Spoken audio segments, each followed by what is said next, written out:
वंदे मातरम दोस्तों योग और प्रकृति दोनों का बहुत ही गहरा रिश्ता है और जिनके ये करीब होते हैं उन्हें कभी ये बीमार नहीं पड़ने देते और बड़ी से बड़ी बीमारी से भी बाहर ले आते हैं। दोस्तों पंच तत्वों का यह शरीर, क्या है ये पंच तत्व और इनका क्या प्रभाव होता है हमारे शरीर पर, ये जानने के लिए आज हम आपको मिलवाते हैं हमारे नेचुरोपैथी कंसल्टेंट राजीव तिवारी जी से और जानते हैं उनसे पंच तत्वों की ताकत के बारे में।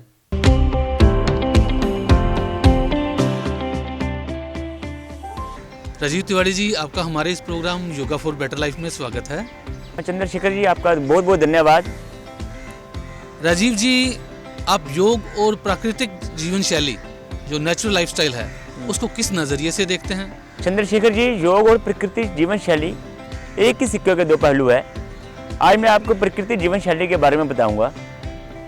और प्रकृति जीवन शैली जो प्रकृति से आया हुआ है, प्रकृति जीवन शैली हमारी एक संस्था है, 150 ईयर से चल रही है। उसका उद्देश्य है कि भारत में, पूरे संसार में बिना दवाइयों के स्वस्थ रहने की विद्या देते हैं। ये मैं 5 साल से प्रकृति जीवन शैली अपना रहा हूँ। मेरे को उसके बाद आज तक किसी तरह की दवाइयों की जरूरत नहीं पड़ी। 70 साल से लोग इस शैली को अपना रहे हैं तो उनको किसी तरह की दवाइयों की जरूरत नहीं पड़ती। तो हमारा ये स्वाधीन शास्त्र है, ये 150 साल पुराना है। ये आचार्य केलक्ष्मण के द्वारा रचित है। इसमें 1500 श्लोक है। तो उन्होंने ये हमारे को बताया है कैसे जीवन रहना है, कैसे हम लोगों को रहना है।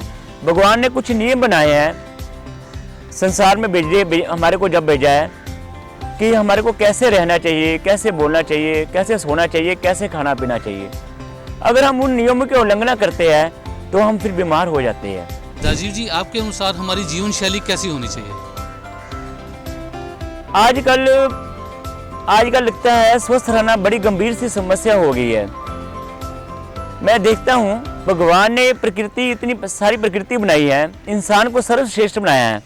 अपनी प्रकृति में सबसे सर्वश्रेष्ठ इंसान है। जो इंसान का शरीर दिया है वो बहुत बहुमूल्य है। ये सभी ग्रंथ कहते हैं, मैं नहीं कहता है। भगवान ने पेड़ पौधे बनाए हैं, जानवर बनाए हैं, काश बनाया है, पानी बनाया है, नदियाँ बनाई हैं। सबसे उत्तम शरीर मानव का दिया है। इसको ज़्यादा स्पष्ट करने की जरूरत नहीं है मेरे को पड़ेगी, क्योंकि ये हमारे शास्त्री बता रहे हैं। लेकिन ये देखा जा रहा है मानव के अलावा सारी प्रकृति बड़े आराम से रह रही है और इंसान स्वस्थ के लिए भिखारियों को जैसे भागा जा रहा है, मरा फिर रहा है। तो इसका क्या कारण है? इसको हम कैसे ठीक कर सकते हैं? भगवान ने जो हमारे को शरीर दिया है स्वस्थ रहने के लिए दिया है। देखिए पूरी प्रकृति, कोई जानवर, किसी तरह के भी जितने भी प्राणी हैं सब स्वस्थ रह रहे हैं। उनको किसी कोरोना का भय नहीं है, उनको कोई हाई बीपी नहीं होता, उनको कोई ब्लड प्रेशर नहीं होता है। सारे पैरामीटर इंसान के लिए होते हैं। जो हमारी जो संस्कृति है, हमने अपने पूर्वजों को भूल दिया है, तो उसके कारण ही हम मारे फिर रहे हैं। हमारे पूर्वज कहते हैं कि हमारा ये शरीर 5 तत्वों से बना है। कितने तत्वों से बना है? 5 तत्व से बना है। शेखर जी, आप मानते हो इस बात को? नहीं मानते हो? बिल्कुल जी, बिल्कुल सर। आपने सारी जो हिंदू भारत में रहने वाला हर नागरिक इस बात को मानता है। तो जितने भी, फिर अभी कोरोना आया है, कोरोना 1 आया है, कोरोना 2 आया है, कोरोना 3 से अब स्टेज आ गई, अब आ गया है ओमिक्रॉन आ गया है। तो हमको कब तक इसके पीछे भागते, हम अंदर छुप के रहेंगे? कब तक इससे डर कर रहेंगे इन वायरसों से? तो क्या आपको लगता है कि इनके हम अभी भी स्वस्थ रह सकते हैं? हम बिल्कुल स्वस्थ रह सकते हैं। इसी माहौल में रह के हम बिल्कुल स्वस्थ रह सकते हैं। राजीव जी, हमें क्या तरीके अपनाने पड़ेंगे जिस वजह से कि हमें कोई बीमारी ना लगे, हम बीमारियों से डट के हमारा शरीर मुकाबला करे और शरीर को जल्दी तरह बीमारी पकड़े ही ना? जो ये हमारा भगवान ने शरीर बनाया है, इंसान ने इसको मोटर गाड़ी समझ लिया है। मोटर गाड़ी और इंसान में फर्क है। मोटर गाड़ी का जितना वजन होता है उतना ही रहता है और इंसान का वजन बढ़ता कम होता रहता है। इंसान छोटे से बड़ा होता है, मोटर गाड़ी छोटी से बड़ी नहीं होती। मोटर गाड़ी में अगर पेट्रोल ना हो तो वो चलती नहीं है। इंसान का शरीर अगर 1-2 दिन भोजन ना मिले तो भी चलता है। 2-4 दिन भोजन ना मिले तो भी इंसान का शरीर चलता है। तो मोटर गाड़ी अगर ख़राब हो जाए तो खुद ठीक नहीं हो पाती, इंसान का शरीर खुद ख़राब हो जाए तो ठीक हो सकता है। इंसान का जो शरीर है ऑटोमेटिक बना हुआ है, इसमें सारे काम ऑटोमेटिक हो रहे हैं। ये फुली एयर कंडीशन है, तो इसमें ठीक होने के प्रबंध भी परमात्मा ने लगाए हुए हैं। अगर आपने देखा हुआ लोग जब लॉकडाउन लगा है, अब पूरे हमारा जो वातावरण कह रहे थे कि उसका वातावरण इतना अच्छा हो गया है कि कनाडा के वातावरण के बराबर हो गया है। जितना वहाँ का वो मौसम अच्छा होता है उतना ही हमारा हो गया है। हमारी नदी इतनी सुंदर हो गई है कि नीचे कंचे जैसी हो गई है। तो उसको ठीक करने के लिए क्या किया है? क्या कोई इंजीनियर आए? क्या कोई डॉक्टर आए उसको ठीक करने के लिए? कौन आए? क्या कोई साइंटिस्ट बुलाएंगे? नहीं, कोई भी नहीं आया। कैसे ठीक होगी? वो ठीक हो गए, हमने उनमें गंदगी डालनी बंद कर दी और वो खुद ब खुद ही ठीक हो गए, खुद ही स्वस्थ हो गए हैं। ऐसे ही हमारा शरीर है, अगर हम अपने इसमें गंदगी नहीं डालेंगे इसको स्वस्थ होना आता है। एक उदाहरण के माध्यम से आपको बताता हूँ। जैसे इंसान की हड्डी टूट जाए, उसको प्लास्टर वगैरह लगा दिया जाए तो उसकी एक स्थिति बना दी है। अगर दवाइयाँ बनाने वाले कारखाने बंद हो जाए, अगर उसको दवाई ना मिले इंसान को, क्या उसकी हड्डी जुड़ेगी? नहीं जुड़ेगी। जब दवाइयाँ नहीं आती थी तभी भी हड्डी टूटती थी और जुड़ती थी। जो इतनी मजबूत हड्डी को जोड़ सकती है प्राण शक्ति, वो हमारे हर एक रोग को ठीक करने में सक्षम है। राजीव जी, जो 5 तत्वों की हम बात करते हैं, इसकी एग्जिस्टेंस जो है शरीर में कहाँ कहाँ है, हम इसको कैसे एक्सप्लेन कर सकते हैं? हमारे जो 5 तत्व है, हमारे 5 तत्व है आकाश से वायु आई है, वायु से अग्नि आई, अग्नि से जल आए, जल से पृथ्वी आई। तो हम ज़्यादातर पृथ्वी तत्व के ऊपर ही जोर दे देते हैं। तो हमारा जो शरीर बना है कि हमारे 5 भोजन है। हम जो भोजन मुंह से लेते हैं वही हमारा भोजन नहीं है। हमारा भोजन आकाश है, वायु है और अग्नि है, पानी है, पृथ्वी है। आकाश तत्व हमारे को उपवास से मिलता है। उपवास रखेंगे, आकाश तत्व का मतलब खाली स्थान। अगर आकाश तत्व भी नहीं मिलेगा तो हमारे को ये प्रोटीन विटामिन कुछ नहीं हमारे को मिलने वाले। जब हमारे शरीर का होगा, अगर आपके रोड पे गाड़ी चल रही है, अगर वहाँ ट्रैफिक लग जाए, वहाँ ट्रैफिक हो जाए तो वो आगे कैसे चलेगी? अगर हमारे शरीर में आकाश तत्व भी नहीं है तो हमारा शरीर पूरा चलता है, हमारा ब्लड चलता है, तो वो कैसे चलेगा? सबसे पहले तो हमारे शरीर में आकाश तत्व होना चाहिए। उसके बाद होता है वायु तत्व। वायु तत्व हमारे को प्राणायाम से मिलता है। और अग्नि तत्व सनबाथ से मिलता है। हमारे को सूर्य की सनलाइट की इतनी जरूरत है, इसके आप सोच नहीं सकते। जहाँ पे सनलाइट नहीं होती वहाँ के लोग बीमार ही रहते हैं। सूर्य की रोशनी हमारे शरीर पर लगनी चाहिए, ना कि कपड़ों के ऊपर। उसी से हमारी बीमारी ठीक हो जाती है। और जल तत्व हमारे को, जल तत्व की ज़्यादा जरूरत होती है। वो जल तत्व हमारे को फल फ्रूट से मिल जाएगा और फाइबर से मिल जाएगा, कोई रफज वगैरह जैसे सैलड से मिल जाएगा। और जो पृथ्वी तत्व है, अनाज दालें होती है जो पृथ्वी से निकलती है। हम ज़्यादातर पृथ्वी तत्व की ओर जोर ही देते हैं, बाकी तत्वों की तरफ हमारा ध्यान नहीं जाता, तो उसका इनबैलेंस ही हमारा रोग होता है। राजीव जी, जो सूर्य तत्व की हम बात कर रहे हैं, इसको हम कैसे शरीर के लिए ग्रहण कर सकते हैं? सूर्य तत्व हमारे को चाहिए कि जो सुबह की जो सूर्य निकलता है, हमारे को सूर्य की रोशनी चाहिए। तब पर हमारा शरीर बहुत ज़्यादा ठंडा, हमारे को धीरे धीरे गर्म होना चाहिए। ज़्यादा ठंडा न लगे तो अपने आप, जैसे आप जहाँ बैठे हो कपड़े आप एक करके उतार सकते हो। सूरज की रोशनी, अभी जहाँ सूर्य नहीं है, जैसे थोड़ा गर्म हुआ है, पहले ऊपर से जैकेट उतार ली, फिर स्वेटर उतार लिया धीरे धीरे, ताकि आप शरीर आपका गर्म रहा। हमारा जो सिद्धांत है हिंसा परमो धर्म। हम जो भी कुछ बताते हैं हिंसा के माध्यम से बताते हैं। हम चाहते हैं कि हमारी बॉडी पर कोई हिंसा ना हो। कि सूर्य के बारे में बहुत कुछ बोला जाता है। सूरज में से 2 चीज़ें हमारे को मेन, ओजस और तेजस। ओजस मतलब कि आप अच्छा पाने के अधिकारी बन जाते हैं सूर्य तत्व से। तेजस मतलब, और आप देने के अधिकारी बन, आप चाहते हो कि ये भी दे देने वाले बन जाते हो। इकट्ठा करना आपका मन नहीं करेगा। सूर्य का इतना है, अगर कोई भगवान नजर आते हैं, रोज हमारे को सूर्य भगवान नजर आते हैं, वो प्रत्यक्ष देवता है, तो उनके ऊपर तो बहुत बुक्स लिखी हुई है, तो काफ़ी बोला जा सकता है। जी। राजीव जी, अगर बात करें तो आजकल की लाइफस्टाइल में देखें तो ब्लड प्रेशर की जैसे कि समस्या बहुत ही देखने में आ रही है। बीपी लोगों का बहुत ही बढ़ रहा है, तो उसका कारण क्या है? ब्लड प्रेशर होना एक अवस्था है। जो भी हमारे शरीर में होता है हमारे अच्छे के लिए होता है। आपने एयरपोर्ट जाना है और आप किसी ट्रैफिक में फंस गए हो, तब आपका ब्लड प्रेशर बड़ा होगा या नॉर्मल होगा? बड़ा होगा, बार में नॉर्मल। अगर आपकी किसी से झगड़ा हो जाए तो आपका ब्लड प्रेशर कैसा होगा? बड़ा होगा या कम होगा?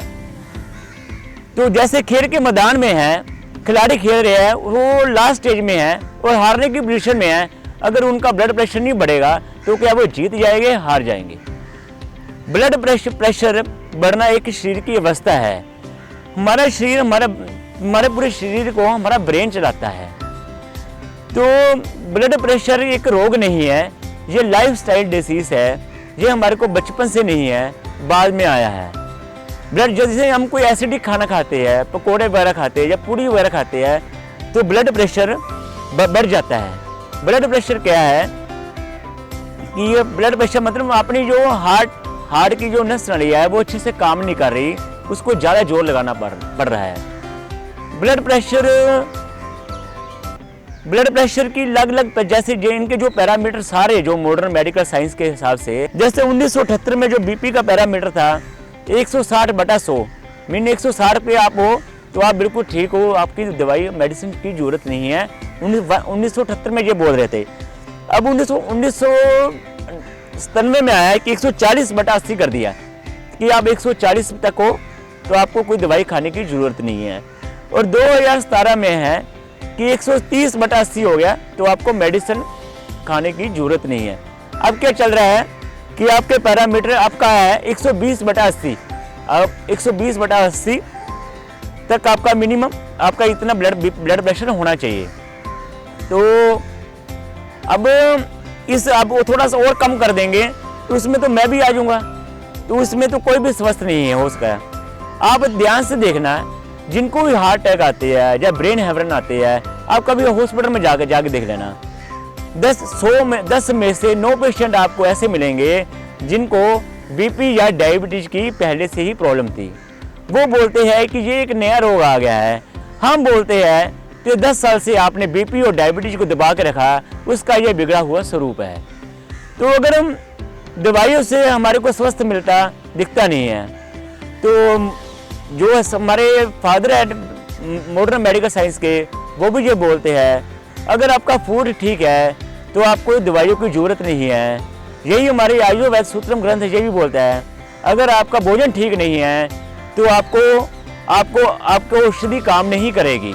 अगर आपका भोजन ठीक है तो आपको औषधि की जरूरत नहीं है। आपको अपना लाइफस्टाइल ठीक करने की जरूरत है, ना कि आपको अपना बीपी के पैरामीटर उधर जाने की तरफ जरूरत है। तो राजीव जी, अगर बात करें ब्लड प्रेशर को सही करने की, मान लीजिए कई लोगों को ब्लड प्रेशर बढ़ने से कोलेस्ट्रॉल लेवल बढ़ता है, फिर उनको हार्ट अटैक की समस्या रहती है, तो उसको कैसे हम रेक्टिफाई कर सकते हैं, या मान लीजिए कैसे नॉर्मल रख सकते हैं, अपनी लाइफस्टाइल को कैसे सुधार सकते हैं कि वो सही रहे? आप मेरा सिर्फ एक बेसिक स्टेप ही बना लीजिए। आप देखेंगे कि कुछ ही देर बाद कुछ ही दिनों में आपका बीपी और डायबिटीज कंट्रोल में आनी शुरू हो जाएगी। आपको क्या चाहिए, आपको सुबह का ना आपको ब्रेकफास्ट चेंज कर दीजिए। तो हमारे शरीर को हम भोजन अनाज दालें खाते हैं उनको डाइजेस्ट करने में 16 से 17 घंटे लगते हैं जी। और जो हम फल और सब्जियां खाते हैं उसको डाइजेस्ट करने में 6 से 7 घंटे लगते हैं जी। तो जो सैलेड वर्क खाते हैं उनको डाइजेशन करने में 3 से 4 घंटे लगभग लगते हैं जी। तो हमने क्या करना है, हमारा जो शरीर है प्राण शक्ति से चल रहा है। अगर हमारे ये प्राण निकल जाए, कोई भी दवाई आप खिला दो तो इंसान जिंदा नहीं होने वाला। आपकी जो इम्यूनिटी पावर है आपके अंदर ही है। हमारा शरीर किससे चल रहा है? प्राण शक्ति के द्वारा चल रहा है। लेकिन ये प्राण शक्ति एक समय में एक ही काम करती है।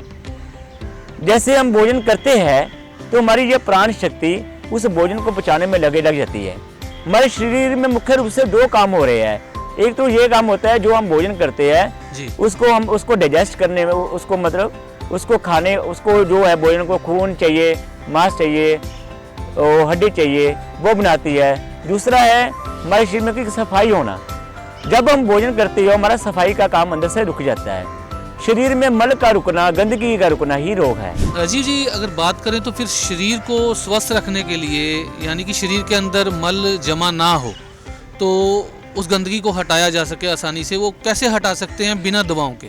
हमारा जो शरीर बनाया है मानव का, 4 रस्तों के द्वारा हमारी गंदगी निकलती है।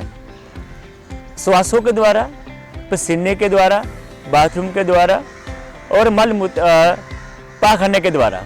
अगर शरीर ये इन 4 रस्तों में असमर्थ होता है तभी वहाँ गंदगी रुकती है, और गंदगी का रुकना ही रोग है। और ये सारे काम ऑटोमेटिकली हो रहे हैं, आपको कुछ करने की ज़रूरत नहीं है, ये भगवान ने ऐसे डिजाइन किया हुआ है। तो हमारे को कैसा भोजन चाहिए, मैं आपको इसके बारे में बताता हूँ। हमारा भोजन ऐसा होना चाहिए क्षारीय एल, जिसमें एल्कलाइन ज़्यादा हो, जिसमें क्षारता हो, जिसमें फाइबर हो, जिसमें फाइबर हो, जिसमें पानी की मात्रा ज़्यादा होती हो, और वो जिंदा हो, लिविंग फूड होना चाहिए। हमारे को डेड फूड नहीं खाना चाहिए। जिंदा भोजन क्या होता है, जो हम धरती पर उगाते हैं वो दोबारा से फिर हो जाता है। डेड फूड होते हैं जैसे जितने भी बेकरी के सामान है, जितने भी कारखाने के सामान है, जितने भी पैक फूड है, वो सब डेड फूड है।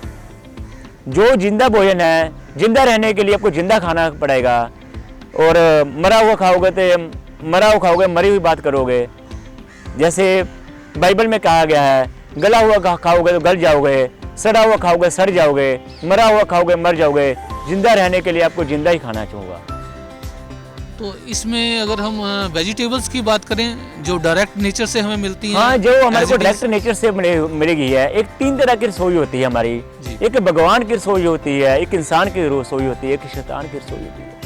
भगवान की रसोई होती है, जिस तरह भगवान हमारे को देते हैं वैसे ही हमको उसको वैसे ही हमने ग्रहण करना होता है। एक इंसान की रसोई होती है, थोड़ा बहुत जोग लगा के, उसको भी ज़्यादा छेड़खानी ना किए हुए उसको हम खा सकते हैं। एक शैतान की रसोई होती है, पैक फूड, वो कारखाने से बना हुआ सामान, होटलों का, डिब्बों का बंद पदार्थ खाने से, वो हमारे लिए हानिकारक है। अगर भगवान की रसोई का खाएंगे, भगवान ऊर्जावान है, स्वस्थ है, भगवान कभी बीमार नहीं होते और हम भी कभी बीमार नहीं होंगे। मानव का भोजन पेड़ पौधों से आना चाहिए। सुबह सुबह हम जब उठते हैं, आपने देखा होगा मल सुबह सुबह हमारा निकलता है, सुबह सुबह हमारी जीभा पर गंदगी होती है, आंखों में गंदगी होती है। सुबह सुबह हमारा सफाई का काम चलता है।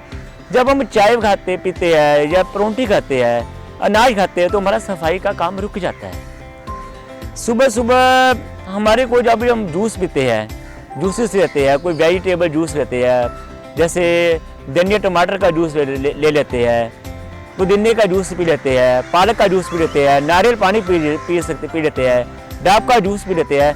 वो हमारी सफाई में हमारी मदद करते हैं। अगर हम सुबह कम से कम सुबह आप 8 बजे ये जूस के ऊपर स्टार्ट कीजिए। उसके बाद 10 बजे आप कोई एक तरह का फ्रूट खाइए, भर पेट और भर प्लेट खाइए।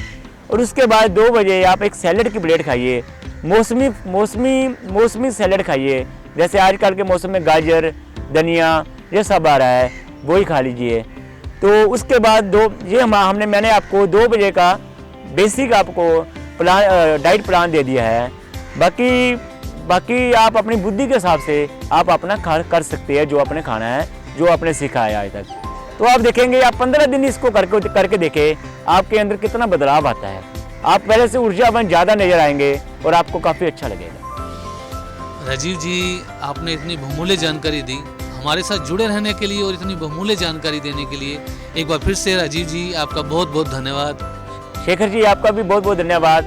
आपने हमारे को अपने चैनल पर इनवाइट किया, आपका बहुत बहुत धन्यवाद। दोस्तों, हम आशा करते हैं कि राजीव तिवारी जी द्वारा दी गई जानकारी से आपने लाभ लिया होगा।